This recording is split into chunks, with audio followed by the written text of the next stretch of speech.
Hello everyone, welcome to the mathematics class. I hope you all are safe and sound at your home. So let us start today's topic. Today's topic is predecessor and successor. So children, there is a number 3216. Can you write down a number just before this number? Yes, we can write by subtracting 1 from this number. That is 3216 minus 1 will be 3215. So this is the number just before the given number. This is the predecessor of a number. Same as if I'll ask you to write down the number just after 3216.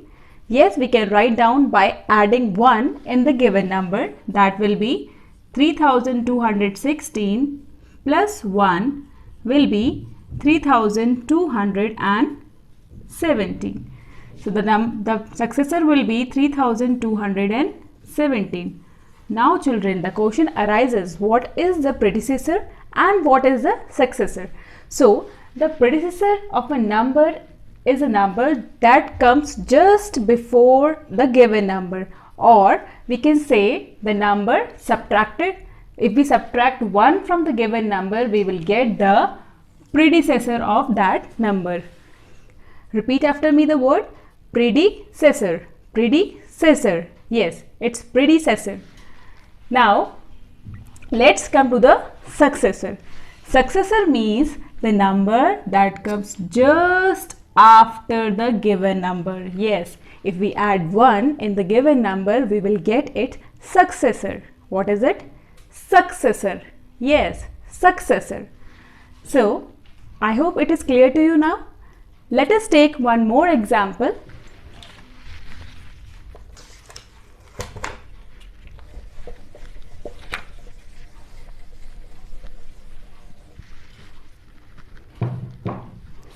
Yes, I have a bigger number now.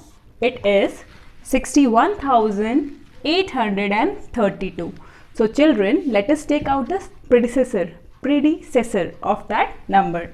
That will be 61,832 minus 1. That is 61,831.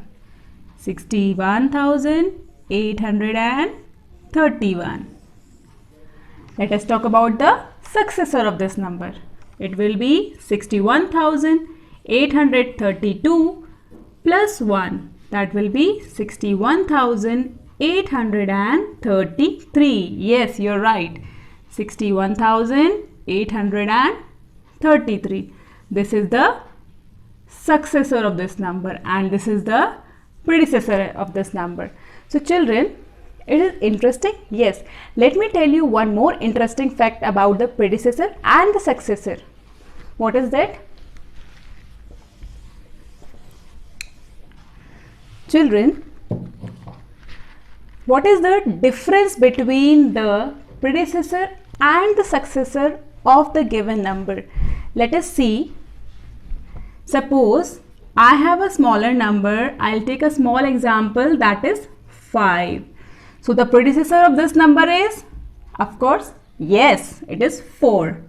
And the successor of this number will be 6. So what is the difference between 4 and 6, children? 6 minus 4? 2. Yes, the difference between 4 and 6 is 2. Let me take one more example. And now I have a number 16. The predecessor of this number is, yes, it is 15. Successor is 17. Very smart. Now let us come to the difference of these two numbers. Difference between 15 and 17 is 17 minus 15 equals to 2. Very nice. So did you notice, children, something? Yes, if we are subtracting the predecessor from the successor of the given number, we are getting 2 as the answer. So this is the fact in predecessor and successor that always when we have to calculate or when we have been asked of the difference between the predecessor and the successor, we will get the answer as 2. Let us confirm with this also. Let us check the fact with this example as well. It is this mine subtract, we will subtract 61,831 from 61,833. What will we get? Yes, again we get the answer as 2. It is confirmed now. So it is the fact which we have learned today that the difference between the successor and the predecessor of a given number is always 2. I hope children you like this video and you have understood this concept of predecessor and successor. It will help you to do the assignment, given assignment. Okay children, bye bye. We'll meet in the next video. Thank you.